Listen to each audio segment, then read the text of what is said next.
imaginez une place massive au cœur de la Chine ancienne, en l'an 1420 après J.C. La cité interdite, fraîchement achevée sous l'empereur Yongle, se dresse comme le complexe palatial le plus fortifié jamais construit. Des toits dorés scintillent sous le soleil matinal. 100 000 citoyens se rassemblent pour la grande cérémonie de l'empereur, entourés de murailles cramoisies hautes de 30 pieds. Des érudits en robes de soie débattent de philosophie. Des gardes impériaux restent immobiles en formation. Soudain, le ciel se déchire avec un rugissement mécanique jamais entendu dans le royaume du milieu. 3 oiseaux de fer massifs, des hélicoptères venus d'un futur inconnu, descendent comme des dragons d'acier. La foule se fige dans une terreur absolue. Le mandat du ciel est en train de se briser. Les hélicoptères déversent 50 silhouettes cuirassées sur le sol sacré. Des Vikings du IXe siècle de Scandinavie, transportés par la main tordue du destin pour cette mission impossible. Les rotors tournent une dernière fois et disparaissent à l'horizon bleu. Pas de renfort, pas d'explication, pas de paradoxe de voyage dans le temps. Juste un scénario hypothétique pur de guerre totale. La mission, conquérir l'empire de la dynastie Ming en exactement 100 jours. Commentez ci-dessous. Tout de suite. 50 berserkers nordiques pourraient-ils réellement conquérir la civilisation la plus avancée du monde? Parce que ce que je vais révéler va vous choquer sur le véritable pouvoir de la culture guerrière face à un empire massif. L'arsenal de destruction viking. Les 50 Vikings frappent le sol de marbre avec un fracas tonitruant. Leur seule apparence sème la terreur. Chacun mesure plus de 6 pieds, couvert d'une cotte de mailles qui brille comme des écailles de dragon. Barbe blonde tressée avec des anneaux de fer. Peinture de guerre bleue sur des visages sauvages. Ce ne sont pas des hommes, ce sont des cauchemars ambulants venus du nord glacé. Arme principale. Hache danoise avec manche de 4 pieds couronnée de lames, en croissante assez tranchante pour fendre la soie en plein vol. Un seul coup décapite 3 hommes. Épées éprouvées au combat forgées par soudure en motif. Acier flexible qui plie mais ne rompt jamais. Chaque viking en porte 2. Une épée longue pour le combat ouvert, un séaxe court pour les tueries rapprochées. L'avantage à distance. Arc long composite d'artisans hongrois capturés, tirant 120 livres de force, projetant des flèches à 400 yards. Chaque viking porte 40 flèches à pointe de fer conçues pour percer les armures laquées chinoises. 5 vikings se spécialisent comme archers, créant une pluie de mort à distance. Les armes de choc, feu nordique, un napalm primitif fait de résine de pin, de graisse animale et de soufre. Ils ont 30 pots d'argile de ce mélange infernal. Une fois allumés, ils brûlent sur l'eau, collent à la peau et ne s'éteignent pas. Les Chinois n'ont jamais rien vu de tel. Brutalité au corps à corps. Bouclier rond en bois renforcé d'un numbo de fer, conçu non seulement pour la défense, mais comme arme contondante.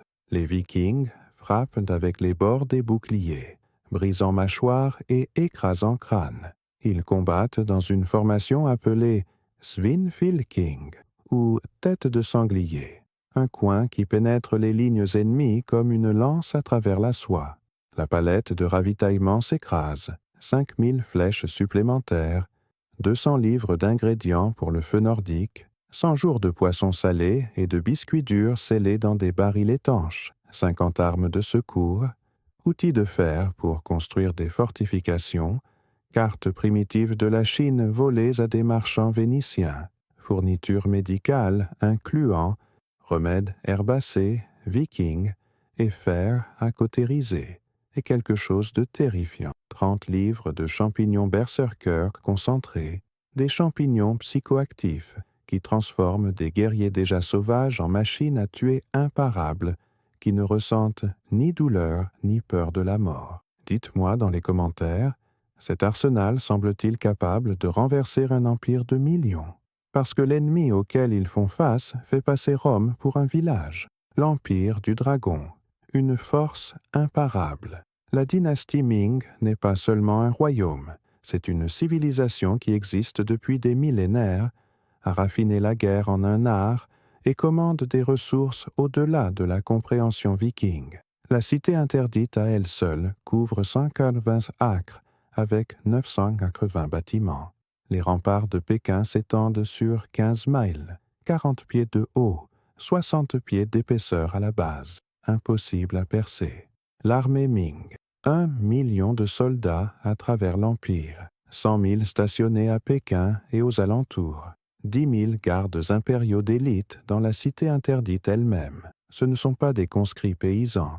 Ce sont des guerriers professionnels entraînés depuis l'enfance au kung-fu, à la maîtrise des armes et à la guerre tactique. Technologie des armes chinoises. Armes à poudre, canons primitifs mais efficaces, lançant des obus explosifs à 500 yards.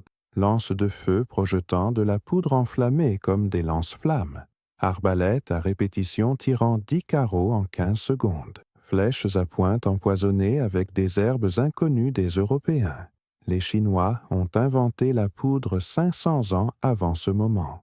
Avantage tactique chinois. Ils connaissent chaque rue, chaque ruelle, chaque passage secret de Pékin. Ils ont des pigeons voyageurs pour une communication instantanée à travers l'Empire. Ils disposent de cartes détaillées et de vastes réseaux d'espions. Ils maîtrisent la guerre de siège, ayant défendu contre les hordes mongoles pendant des siècles. Avantage du terrain. Pékin est conçu pour être inconquérable. Multiples remparts créent des couches de défense. Des douves entourent les structures clés. Les portes peuvent être scellées avec des barres de fer pesant des tonnes. Les greniers contiennent assez de nourriture pour nourrir 100 000 personnes pendant 3 ans. Même si les Vikings entrent dans la ville, ils se perdraient dans un labyrinthe conçu pour désorienter les envahisseurs. Commentez ci-dessous. Connaissant ces chances impossibles, accepteriez-vous cette mission si vous étiez un guerrier viking?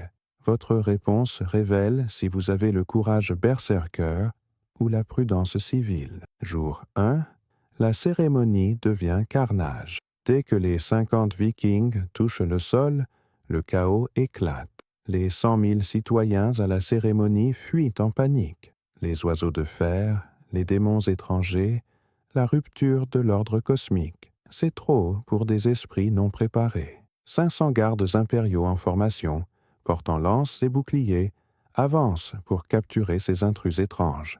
Les Vikings n'attendent pas la diplomatie. Leur chef, Bjorn Côte de Fer, un guerrier borgne expérimenté de 30 ans de raid, rugit l'ordre. Odin exige du sang, former la tête de sanglier.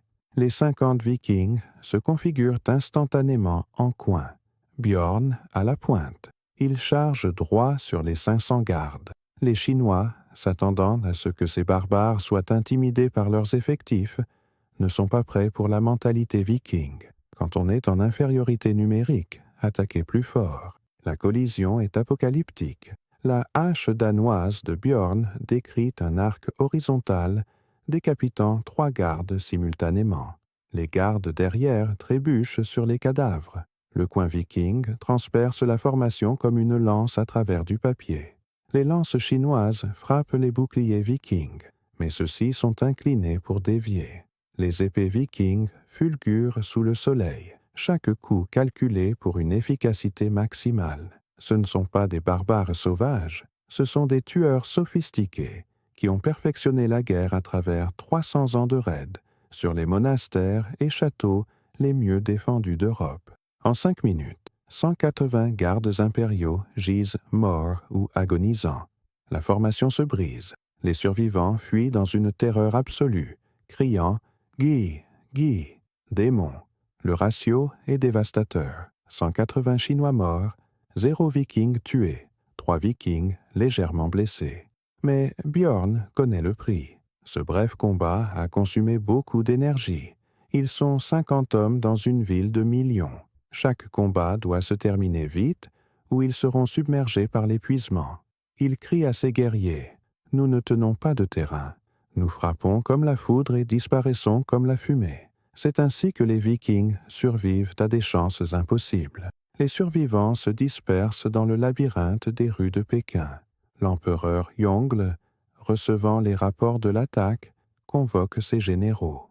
Des diables étrangers avec des armes magiques ont profané la cérémonie.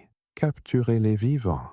Je veux les exhiber en cage comme avertissement à tous ceux qui défient le mandat du ciel. Jour 2.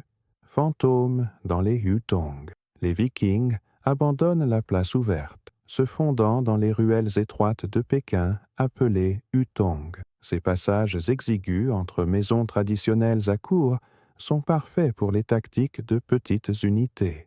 L'avantage numérique chinois ne signifie rien quand seuls 3 hommes peuvent combattre côte à côte. Les Vikings se divisent en 5 équipes de 10. Leur stratégie n'est pas la guerre conventionnelle, c'est la terreur asymétrique. Ils ne cherchent pas à tenir du territoire. Ils cherchent à briser la volonté psychologique de l'Empire. Équipe 1, menée par Bjorn, cible les greniers. La sécurité alimentaire de Pékin est sa force. Les Vikings s'infiltrent dans le complexe de stockage de grains la nuit, tuent les gardes en silence avec des couteaux et allument le feu nordique. Les flammes se propagent rapidement, dévorant des montagnes de blé stocké. À l'aube, assez de nourriture pour nourrir 50 000 personnes pendant 6 mois est réduite en cendres. Équipe 2, menée par Ragnar le Rouge, attaque le trésor impérial. Pas pour voler l'or, mais pour le brûler.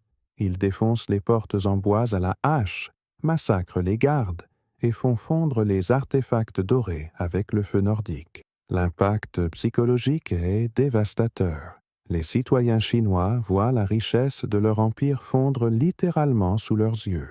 Équipe 3 se concentre sur les infrastructures. Ils sabotent le réseau complexe d'aqueducs, amenant l'eau douce à la cité interdite. Ils empoisonnent les puits avec des carcasses d'animaux. Ils font s'effondrer des ponts avec des techniques de démolition contrôlée apprises lors de raids sur des monastères fortifiés. Équipe 4, les spécialistes de la terreur, assassinent des fonctionnaires gouvernementaux.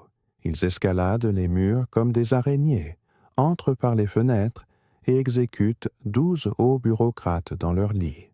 Ils laissent des symboles vikings gravés sur les corps. Le message est clair. Personne n'est en sécurité. L'Empire ne peut pas vous protéger. Équipe 5, les archers prennent des positions élevées sur les toits et font pleuvoir des flèches sur les patrouilles militaires. Ils tirent, se déplacent et tirent à nouveau sous des angles différents. Les gardes chinois ignorent d'où viennent les attaques. Ils commencent à craindre chaque toit, chaque ombre. À l'aube du jour 3, Pékin est en chaos. Les citoyens se révoltent dans les rues, exigeant protection. Les marchands fuient la ville avec leurs biens.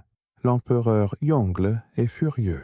Il ordonne à 10 000 soldats de traquer les 50 vikings, offrant une fortune en argent pour chaque tête viking. Commentez ci-dessous. Cette tactique de terreur est-elle une stratégie brillante ou une guerre déshonorante? Votre réponse révèle votre compréhension du combat asymétrique. Jour 5. Le piège au temple du ciel. Les généraux de l'empereur Yongle élaborent un plan. Ces barbares sont trop mobiles. Nous ne pouvons pas les attraper dans les hutons. Nous devons les attirer à nous. Ils annoncent que l'empereur lui-même officiera une cérémonie sacrée au temple du ciel, le site le plus saint de Pékin. C'est un appât. Les Vikings savent que c'est un piège. Mais Bjorn, c'est aussi quelque chose de crucial. S'il capture l'empereur Yongle, toute la structure de commandement de l'Empire s'effondre. Le risque en vaut la peine. Il rassemble les 50 Vikings pour un conseil de guerre. Frères, nous sommes venus accomplir l'impossible. Nous avons survécu 5 jours contre un empire d'1 million d'hommes. Nous avons tué 800 soldats chinois et perdu seulement un Viking, Olaf, mort d'une blessure infectée.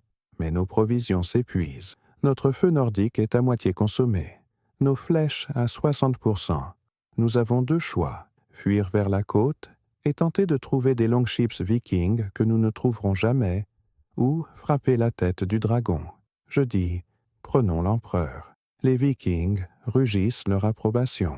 Ils se préparent pour le raid le plus audacieux de l'histoire militaire. 50 hommes attaquant une cérémonie gardée par 5000 gardes impériaux, tentant de capturer l'homme le plus protégé du monde. Le plan est chirurgical. 10 Vikings, dont Bjorn, se déguiseront en marchands chinois et s'infiltreront dans la foule de la cérémonie.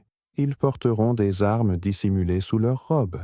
Les 40 autres Vikings se positionneront autour du périmètre du temple, arc près. La cérémonie commence à midi. L'empereur Yongle, vêtu de robe dorée, monte les marches de marbre vers l'autel circulaire. 5000 gardes forment un mur humain autour de lui. Tambour tonne, gong résonne. L'empereur entame ses prières rituelles au ciel. Bjorn, caché dans la foule avec une robe volée, donne le signal. Un hurlement de loup qui résonne sur le terrain du temple. Les 40 archers vikings tirent simultanément.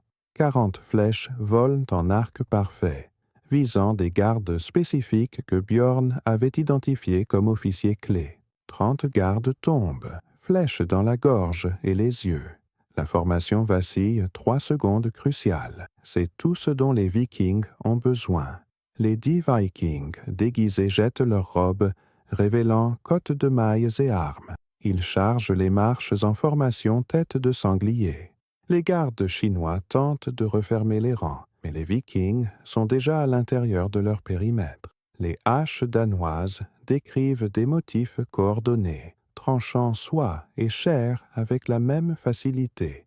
Le sang coule sur les marches de marbre. Les gardes du corps de l'empereur, guerriers d'élite jurés de mourir pour le protéger, affrontent les Vikings dans un combat désespéré au corps à corps. C'est là que la supériorité viking au combat rapproché se manifeste. Chaque Viking s'entraîne depuis l'enfance au combat personnel. Ils ont pillé l'Europe pendant des décennies. Ces 10 Vikings équivalent à des opérateurs des forces spéciales. Les gardes du corps chinois sont habiles, mais ils défendent. Les Vikings attaquent. Et les attaquants qui ne craignent pas la mort ont toujours l'avantage. En 90 secondes de combat brutal, 40 gardes de plus gisent morts. Les Vikings atteignent l'empereur. Bjorn saisit Yongle à la gorge, hache levée. Ordonne à tes gardes de reculer, ou je peins ce temple avec ton sang. Un traducteur crie le message en chinois. L'empereur, choqué mais gardant sa dignité, lève la main. Les gardes se figent. Bjorn lie les mains de l'empereur avec une corde, le jette sur son épaule comme un sac de grains, et les Vikings redescendent les marches en combattant. Les 40 archers vikings assurent un tir de couverture, créant un couloir de mort. Tout garde qui avance meurt d'une flèche en plein visage. Les Vikings s'exfiltrent avec leur prise, se fondant à nouveau dans le labyrinthe des rues de Pékin, avant que l'immense armée chinoise ne puisse organiser une poursuite. Commentez si vous êtes choqué que ce plan ait réellement fonctionné, parce que les 30 prochains jours détermineront si cette victoire devient conquête ou catastrophe. Jour 7. L'Empire plie le genou. Les Vikings retiennent l'empereur Yongle dans une position fortifiée, un monastère bouddhiste abandonné aux abords de Pékin qu'ils ont transformé en forteresse. Ils ont barricadé les portes avec des meubles et des débris. Archer posté sur les murs. C'est défendable, mais pas de façon permanente. Bjorn interroge l'empereur via le traducteur. « Voici votre situation, empereur. Vos gardes n'ont pas pu vous protéger. Vos murs ne nous ont pas arrêtés. Votre armée d'1 million n'a pas pu nous trouver. Nous sommes 50 Vikings qui avons fait paraître votre empire faible. Maintenant, vous négociez, ou nous vous tuons, et laissons l'Empire se déchirer en lutte de succession. » L'empereur Yongle, bien que captif, conserve sa componction impériale. Vous êtes des guerriers habiles, mais vous ne pouvez pas tenir Pékin. Vous ne pouvez pas gouverner la Chine. Vous ne pouvez même pas quitter cette ville vivant. Que voulez-vous exactement? Bjorn sourit. Empereur intelligent. Nous voulons 3 choses. D'abord, ordonner à chaque garnison de Chine de se rendre et de reconnaître l'autorité viking. Ensuite, remettez 1 million de taels d'argent comme tribut. Enfin, fournissez un passage sûr pour tous les Vikings, afin de rentrer chez eux avec notre trésor. Faites cela, et nous vous rendons votre trône. Refusez, et nous vous exécutons publiquement. » L'empereur réfléchit. Il sait que Bjorn a raison sur les guerres de succession. S'il meurt sans successeur clair, l'Empire pourrait se fracturer en guerre civile. Mais il sait aussi que les Vikings ne peuvent pas réellement gouverner la Chine. Ils sont 50 hommes. Même si chaque soldat chinois se rendait, les gouverneurs locaux se rebelleraient en quelques jours. « Contre-offre, » dit l'empereur. « Je vous donnerai votre argent. Je vous donnerai un passage sûr jusqu'à la côte, où des navires vous emmèneront où vous le désirez. Mais je n'ordonnerai pas à mon armée de se rendre. Ce serait un suicide pour nous deux. Mes généraux se rebelleraient contre un tel ordre, vous tueraient, me tueraient, et prendraient le pouvoir. Soyez pratiques, Vikings. Prenez la richesse et la gloire.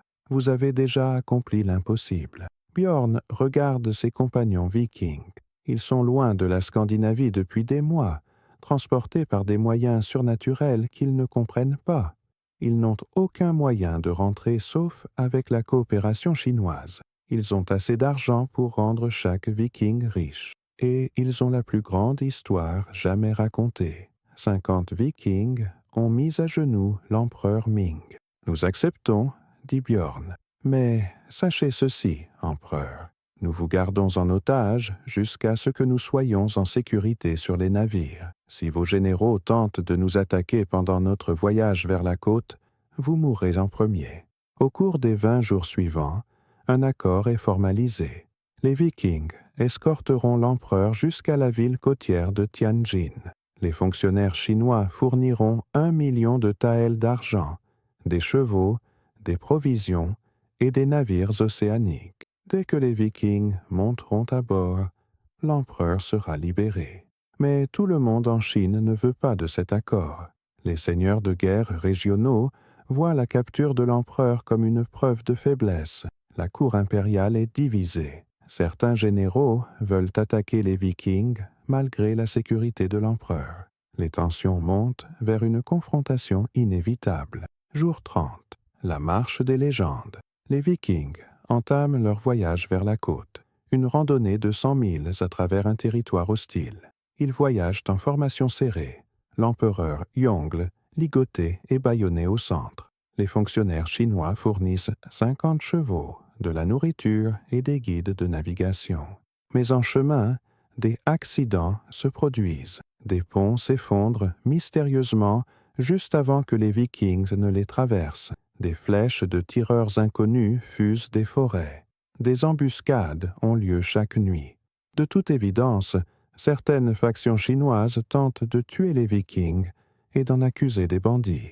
Les Vikings répondent par une violence extrême. Chaque embuscade entraîne 20 Chinois morts pour chaque flèche tirée. Chaque pont effondré entraîne l'incendie d'un village voisin.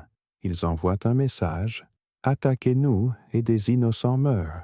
Nous n'avons rien à perdre. » Les civils chinois, pris entre la brutalité viking et l'imprudence de leur propre armée, commencent à manifester dans les rues. « Libérez l'empereur. Arrêtez la guerre. Nous voulons la paix. » La pression publique monte sur l'armée pour laisser partir les Vikings. Au jour 50, les Vikings atteignent Tianjin. La ville portuaire est fortement militarisée. 20 000 soldats chinois entourent le port, mais ils n'attaquent pas. L'empereur est toujours otage. 3 grands jonques marchands chinois sont préparés pour les Vikings, approvisionnés pour un voyage où ils le souhaitent. L'argent est chargé. 1 million de taels, assez pour acheter un petit royaume. Les Vikings montent à bord, armes prêtes, s'attendant à une trahison à tout moment. L'empereur Yongle est le dernier à être libéré. Bjorn coupe ses liens et le pousse vers le quai. Souvenez-vous de ce jour, empereur. 50 Vikings ont conquis votre empire, pas avec des armées, mais avec du courage, de la stratégie et un refus absolu d'accepter la défaite. Vous vous appelez le royaume du milieu, le centre du monde. Mais aujourd'hui, vous avez appris que des guerriers barbares du nord glacé sont vos égaux. L'empereur, se frottant les poignets, réponds avec dignité. Vous n'êtes pas mes égaux, Vikings. Vous êtes des guerriers supérieurs, je le reconnais. Mais vous ne gouvernerez jamais. Les guerriers conquièrent, les administrateurs gouvernent. Il vous manque la patience pour la seconde. Rentrez chez vous avec votre argent et votre histoire. Vous les avez gagnés tous les deux. Les navires lèvent l'ancre. Les Vikings entonnent des chants de victoire qui résonnent dans le port. Ils ont survécu 50 jours au cœur de l'empire ennemi et en sont sortis victorieux, contre toutes les probabilités, contre toute logique, par la pure férocité viking. Commentez ci-dessous. Pensez-vous que c'était une victoire ou juste une survie? La réponse dépend de votre définition de la conquête. 3 fins possibles. L'héritage viking. Je vais maintenant vous montrer les 3 façons dont cette histoire se termine, selon des décisions précises prises pendant la campagne. Fin 1. Le retour légendaire, 60% de probabilité. Les Vikings rentrent en Scandinavie avec leurs trésors et leurs récits. Ils sont accueillis comme des héros légendaires. Des chansons sont composées sur les 50 qui ont conquis le royaume du milieu. L'histoire se répand à travers l'Europe. Les raids vikings gagnent en audace, inspirés par la preuve qu'aucun empire n'est inconquérable. En Chine, l'empereur Yongle fortifie les défenses de l'empire et crée des unités militaires anti-barbares entraînées aux tactiques vikings. L'incident devient une honte nationale qui motive l'innovation militaire chinoise. Ironiquement, les 2 civilisations deviennent plus fortes grâce à cette rencontre. Fin 2. La révolution diplomatique. 25% de probabilité. Les Vikings, impressionnés par la civilisation chinoise, ne rentrent pas chez eux. Ils négocient un établissement permanent dans une province chinoise reculée. Ils deviennent conseillers militaires de seigneurs locaux, enseignant les tactiques vikings en échange de terres et de titres. Au fil des générations, l'ADN viking se mélange au chinois. Une culture hybride unique émerge, combinant les traditions martiales nordiques avec la philosophie chinoise. Certains historiens affirment que certains arts martiaux chinois montrent une influence viking dans leurs techniques agressives et avancées. Fin 3. La trahison. Tragique. 15% de probabilité. Alors que les navires vikings s'éloignent, des jonques de guerre chinoises les poursuivent sous ordre secret de généraux extrémistes. Une bataille navale éclate à 100 000 des côtes. Les Vikings se battent farouchement, mais sont en infériorité 10 contre 1 en mer, où ils n'ont aucun avantage. Les 50 Vikings meurent dans la bataille, emportant 500 marins chinois avec eux. L'argent coule au fond de l'océan. L'empereur Yongle, apprenant la trahison, fait exécuter les généraux responsables, mais il est trop tard. Les Vikings ont disparu. L'histoire ne survit que dans les archives militaires chinoises, classées comme information dangereuse pouvant inspirer de futures invasions. Dites-moi quelle fin vous semble la plus probable selon la nature humaine et les schémas historiques. 6 décisions fatales qui ont façonné le destin. Tout au long de cette campagne de 50 jours, 6 choix critiques ont déterminé si les Vikings atteignaient une victoire légendaire ou une mort tragique. Laissez-moi vous les révéler. Décision 1. Attaquer ou négocier au jour 1.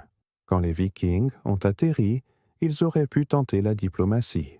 Au lieu de cela, ils ont attaqué immédiatement, établissant la domination par la violence. Ce choix a fixé le ton psychologique, mais a aussi rendu presque impossible une résolution pacifique. Alternative, s'ils avaient capturé des gardes vivants et proposé un commerce pacifique, ils auraient peut-être évité de devenir des criminels traqués. Mais les forces chinoises les auraient-elles pris au sérieux sans démonstration de supériorité martiale? Décision 2. Tactique de terreur versus guerre honorable. Les Vikings ont choisi de brûler les greniers, empoisonner les puits, assassiner des fonctionnaires dans leurs lits. Ces tactiques de terreur étaient efficaces, mais ont créé des ennemis permanents. Alternative. S'ils avaient combattu uniquement des cibles militaires et épargné les civils, ils auraient peut-être gagné le soutien des civils chinois. Mais cela aurait-il suffi à compenser leurs désavantages numériques? Décision 3. Capturer ou tuer l'empereur. Quand ils ont capturé l'empereur Yongle, ils l'ont gardé en vie comme levier. Alternative, s'ils l'avaient exécuté publiquement, ils auraient envoyé un message de terreur maximale, mais perdu tout pouvoir de négociation. Les généraux de l'Empire se seraient unis dans la vengeance plutôt que divisés dans l'incertitude politique. Garder l'empereur en vie était le choix stratégique correct. Décision 4. Accepter l'offre ou exiger la reddition totale. Quand l'empereur a offert argent et passage sûr, les Vikings auraient pu exiger la reddition totale de l'Empire. Alternative, s'ils avaient exigé que la Chine se soumette au règne viking, ils auraient été massacrés. Il n'y a aucun moyen pour 50 hommes de gouverner une nation de millions. Prendre l'accord réaliste était de la sagesse, pas de la faiblesse. Décision 5. Exécuter les traîtres ou montrer de la clémence. Pendant le voyage vers la côte, les Vikings auraient pu exécuter chaque guide ou soldat chinois montrant des signes de trahison. Au lieu de cela, ils ont utilisé une violence calculée, ne ripostant que contre les attaques réelles. Alternative, exécuter tout le monde de façon préventive aurait retourné tous les Chinois contre eux. Une réponse mesurée a gardé la population civile neutre. Décision 6. Partir ou rester en Chine. En atteignant la côte, les Vikings auraient pu tenter d'établir un royaume permanent en Chine. Alternative, rester aurait nécessité des générations de guerre. Partir avec trésor et honneur était la voie viking, raid et retraite, jamais occupation permanente. Commentez quelle décision vous semble la plus critique pour la survie viking. Les 10 leçons pour vos batailles impossibles. Ce n'est pas seulement une histoire de guerre ancienne, c'est un plan pour affronter des chances impossibles dans la vie moderne. Laissez-moi traduire les tactiques vikings en sagesse que vous pouvez utiliser aujourd'hui. Leçon 1.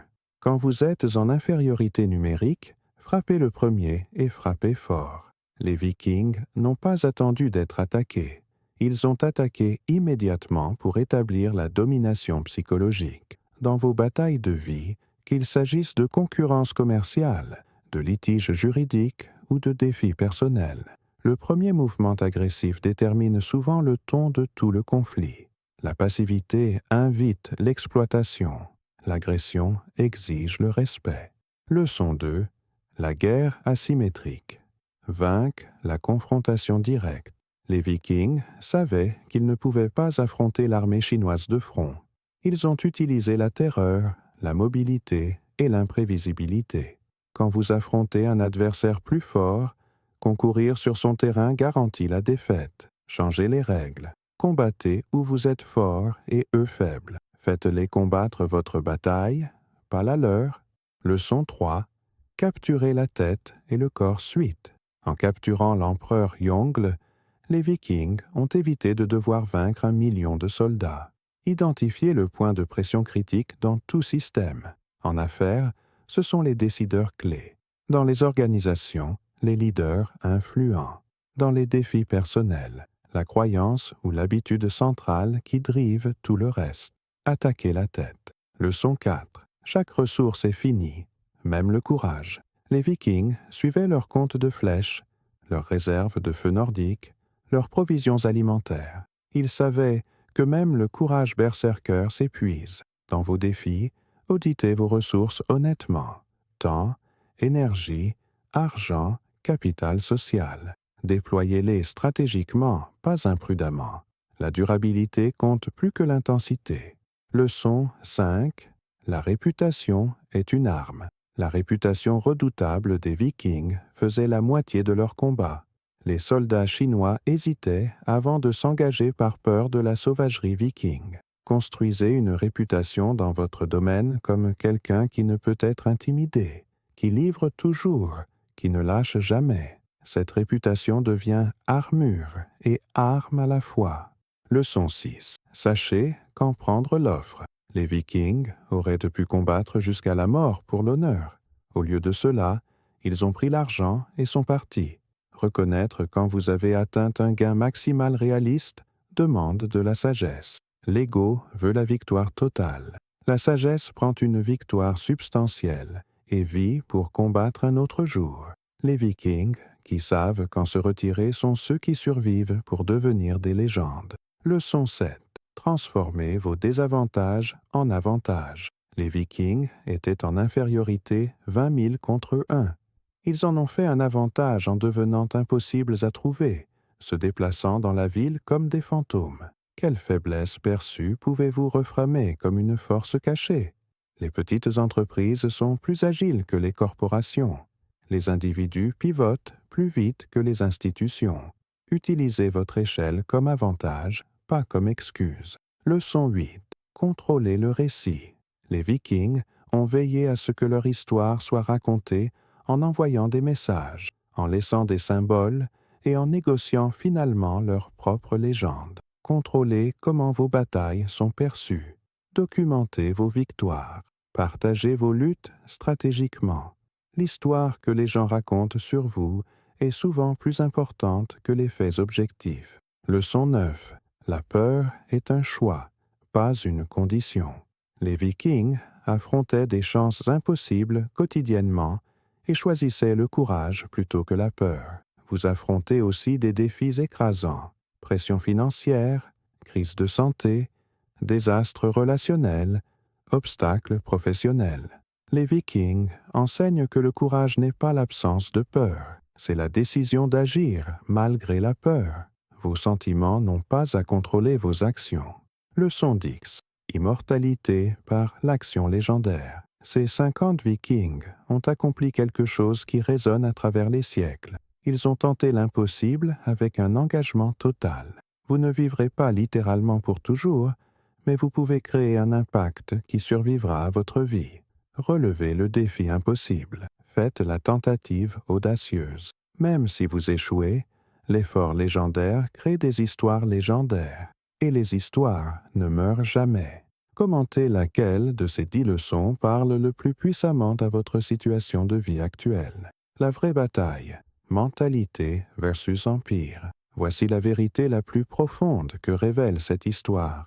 Les Vikings n'ont pas réellement vaincu l'armée chinoise. Ils ont vaincu les suppositions chinoises. La dynastie Ming se croyait inconquérable. Les Vikings croyaient que rien ne l'était. Cet écart psychologique a tout déterminé. Les Chinois avaient des effectifs supérieurs, de la technologie, des ressources et l'avantage du terrain. Mais ils combattaient avec une mentalité défensive, protégeant ce qu'ils avaient. Les Vikings combattaient avec une mentalité offensive, prenant ce qu'ils voulaient. La défense conserve, l'attaque conquiert. Les Vikings n'avaient rien à perdre, ce qui les rendait terrifiquement dangereux. Cette même bataille se produit dans votre esprit tous les jours. Votre mentalité d'empire dit « Protégez ce que j'ai. Ne risquez pas ce que j'ai construit. Jouez la sécurité. Préservez le statu quo. » Votre mentalité viking dit « Risquez tout. Tentez l'impossible. Attaquez la vie plutôt que de vous défendre contre elle. Mourrez glorieusement plutôt que de vivre en sécurité. » Quelle mentalité contrôle vos décisions? Parce que ce choix détermine si vous construisez un empire ou devenez une légende viking. L'application moderne, vos 50 contre leurs millions. Vous affrontez votre propre mission impossible en ce moment même. Peut-être êtes-vous une personne essayant de disrupter une industrie entière. Peut-être une petite équipe en compétition contre des corporations massives. Peut-être luttez-vous contre une maladie où les médecins vous donnent de terribles probabilités. Peut-être échappez-vous à une pauvreté qui a piégé votre famille pendant des générations. Vous êtes les 50 Vikings. Votre défi est l'Empire chinois. La question est, combattrez-vous comme un Viking ou vous rendrez-vous comme tout le monde s'y attend? Voici votre plan de bataille Viking. D'abord, attaquez immédiatement. N'attendez pas des conditions parfaites. Ne préparez pas indéfiniment. Les Vikings ont frappé le jour 1. Vous frappez aujourd'hui. L'audace crée l'élan. L'hésitation crée le doute. Deuxièmement, combattez de façon asymétrique. Ne concourez pas là où l'empire est le plus fort. Trouvez l'angle qu'ils ne défendent pas. Chaque empire a des vulnérabilités. Chaque système a des points faibles. Votre travail est de les trouver et de les exploiter sans pitié. Troisièmement, capturez l'empereur. Identifiez la seule chose qui, si vous la contrôliez, renverserait toute votre situation. Pour les Vikings, c'était l'empereur. Pour vous, cela pourrait être une relation clé, une compétence critique, un partenariat stratégique ou un changement de mentalité. Concentrez tout sur la capture de cette seule chose. Quatrièmement, suivez vos ressources brutalement. Les Vikings comptaient chaque flèche. Vous comptez chaque dollar, chaque heure, chaque relation, chaque bouffée d'énergie. Déployez les ressources stratégiquement, pas émotionnellement. Le gaspillage est la mort quand vous êtes en infériorité. Cinquièmement, construisez votre légende au fur et à mesure. Documentez votre voyage. Partagez vos batailles. Créez le récit de votre mission impossible. Quand vous gagnerez, vous voudrez que les gens connaissent l'histoire complète. Quand vous mourrez en essayant, vous voudrez que la légende inspire les autres. Sixièmement, sachez quand prendre l'offre. Si vous atteignez 80% de votre objectif impossible, prenez-le et vivez pour combattre un autre jour. La victoire totale est rare. La victoire substantielle est réalisable. Ne laissez pas le perfectionnisme détruire le suffisamment bon. Le verdict, conquête ou survie. 50 Vikings pourraient-ils réellement conquérir la dynastie Ming? La réponse honnête est non, pas de façon permanente. Ils ne pouvaient pas gouverner 100 millions de Chinois. Ils ne pouvaient pas tenir de territoire à long terme. Ils ne pouvaient pas transformer la Chine en Scandinavie. Mais ils pouvaient faire quelque chose d'argablement plus grand. Ils pouvaient prouver qu'aucun empire n'est invincible. Ils pouvaient exposer le mythe de l'inconquérabilité. Ils pouvaient démontrer que le courage et la stratégie battent les effectifs et les ressources. Ils pouvaient atteindre un statut légendaire qui survit à tout royaume. Les Vikings n'avaient pas besoin de gouverner la Chine. Ils avaient besoin de montrer que c'était possible, et en le faisant, ils ont changé l'histoire plus que la plupart des empereurs ne l'ont jamais fait. Votre mission impossible est la même. Vous ne parviendrez peut-être pas à une victoire totale permanente sur votre défi de taille impériale, mais vous pouvez prouver qu'il n'est pas réellement impossible. Vous pouvez inspirer d'autres personnes confrontées à des chances similaires. Vous pouvez devenir une légende qui survit à votre vie. Et cela n'est-il pas meilleur que de jouer la sécurité, de ne jamais tenter l'impossible et de mourir sans histoire digne d'être racontée? Commentez ci-dessous. Je suis Viking, si vous êtes prêt à charger votre mission impossible. Ensuite, dites-moi quel empire vous attaquez. La section commentaires devient notre conseil de guerre où les Vikings inspirent les Vikings. Si cette histoire a réveillé votre berserker intérieur, partagez-la avec 3 personnes confrontées à des chances impossibles. Les Vikings ne raidaient jamais seuls. Votre bande de guerre doit voir cela. Abonnez-vous si vous voulez plus de sagesse de batailles historiques appliquées à la guerre de la vie moderne. Prochaine vidéo. 100 Mongols versus la Légion romaine. Cavalerie versus infanterie. Le match-up tactique ultime. Jusqu'à la prochaine bataille impossible. Combattez comme un Viking. Pensez comme un Viking. Et, si nécessaire, mourrez comme un Viking. Parce que c'est ainsi que les mortels atteignent l'immortalité. C'est ainsi que l'impossible devient possible. C'est ainsi que 50 défait des millions par un pur refus d'accepter la défaite. La saga continue. Votre saga commence maintenant.